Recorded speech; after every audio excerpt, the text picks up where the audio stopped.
Joining us now is Ron Insana, senior analyst for CNBC and a commentator. He's getting up and leaving. Yeah, David Wessel was there. Now he's not there. It's okay. Yeah, David Wessel. You know what? He's like this. We're going to start with Ron Insana. Then fine, I'm out of here. I didn't even mention David Wessel's name, and he got up and walked out. He's trying to adjust my lighting to CNBC standards. Yeah, oh, okay, good. Well, you're beautifully. Let me just say this, David. You are lit, brother. You are lit. David Wessel is a senior fellow in economic studies at the Brookings Institution. Let me start, David, by asking you, how much does the kerfuffle, and it's going to be seemingly more than that, over raising the debt ceiling, stay the hand of the Fed or complicate what the Fed is doing? I think it's a big threat to the Fed for a couple of reasons. If I were on the FOMC, God forbid, I would be working really hard to get all my rate increases done this spring so that when the Treasury actually runs out of money, they're not forced to be pumping money into the system at the same time as they're raising rates. The second problem they have is, let's say Congress doesn't raise the debt ceiling. Let's say the Treasury runs out of cash. What does the Fed do then?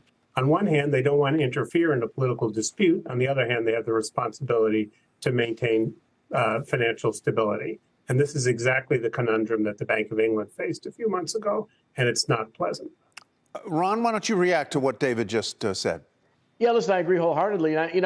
If I would look for other reasons, I would not continue raising rates at this juncture if I were the Federal Reserve. There's enough data to suggest that inflation is rolling over meaningfully, and that some of the other aspects of it, wage inflation and the like, are probably peaking. So raising rates into a debt ceiling crisis, assuming there is one, would not be the most productive thing for the Federal Reserve to do. Now, granted, there's several months between now and when we really have a problem with respect to the debt limit somewhere around June, that push comes to shove and we could default on some of our obligations. But even still, the amount of uncertainty that would be engendered by raising rates and grappling with the debt ceiling might be a little bit much for the markets to bear. It's really clear that Waller is predicting and is trying to communicate to the markets. You guys that are factoring in any sort of pivot are getting it all wrong. I mean, he basically said there's not going to be any rate cuts in 2023. I'm just curious to hear him talk, David, about the fact that, look, we were watching inflation. We watched it decline, and then suddenly this big turnaround and spike.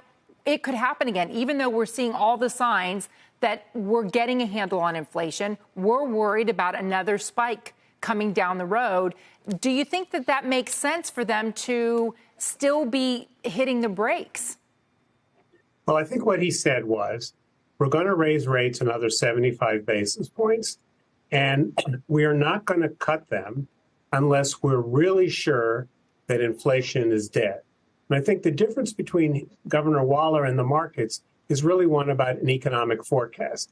If inflation is still coming down 3 months from now, and if the unemployment rate has gone up a lot, then I suspect the Fed will begin to pivot. But he's made quite clear, and I think Jay Powell has said the same thing, if you want to know what risk am I willing to take, I'd rather take the risk of doing too much than doing too little. And Governor Waller is clearly in that camp. Ron, you say that the labor market, which the Fed has focused on, is not tight because the economy is so strong, but it is tight because there simply aren't enough people to fill the jobs that are out there. You cite a variety of factors that play into that, COVID-related deaths, long COVID, early retirements, and so forth. But isn't it also the case that lots of workers don't want the jobs that are out there waiting to be filled or needing people, or that the workforce doesn't have the skills to fill the jobs that are out there waiting? Well, that's an interesting damned if you do, damned if you don't proposition that you just outlined with respect to that, Tyler. Because, look, I mean, number one, the unemployment rate is extremely low. So arguing that there are people not taking jobs is an impossibility. We're at the lowest unemployment rate in 4 decades, at least. And there are some jobs, of course, that are going wanting. There are some jobs that people won't take. That is true. But generally speaking, look, we're looking at the lowest unemployment rate, as I said, in 40 or 50 years.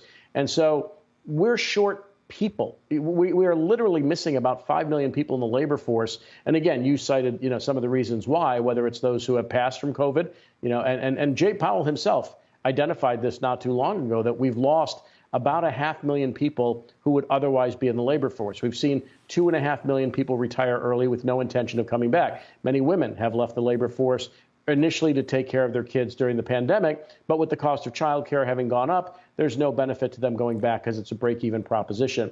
So from my perspective, we should be opening the floodgates on the immigration front, which is not something that is currently being debated. And I think this is a missed opportunity, no matter where people come from, to restock the labor force. Our birth rate has fallen substantially, 1.6 children per family.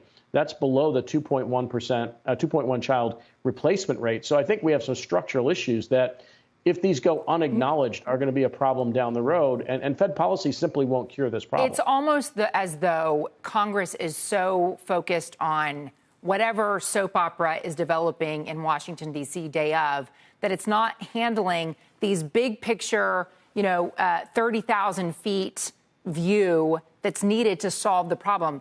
One is immigration and the lack of skilled labor coming in. But the other one, Ron, and David, I want to hear your thoughts on this, is the fact that the debt ceiling just keeps being this issue that they come back. They like to trot it out and whip that horse and make headlines off of it. But there's a real economic impact, don't you think?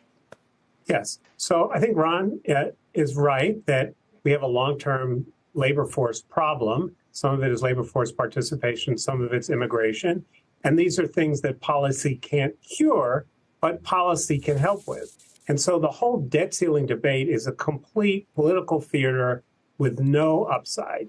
The Republicans like to argue that, we're going to use the debt ceiling to put the federal spending on and taxes on a sustainable course.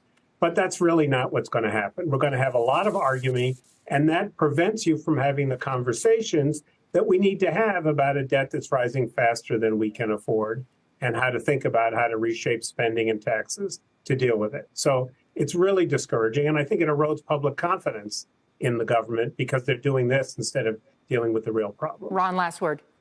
I'd trot out Simpson Bowles and use that as a blueprint for future spending and other expenditures by the federal government to bring things in line, at least in the short run. Ron Insana, good to see you, my friend. David Wessel, thank you for getting up, fixing your own light, being a one-man band, the things that we've all learned to do during the pandemic, yes. right?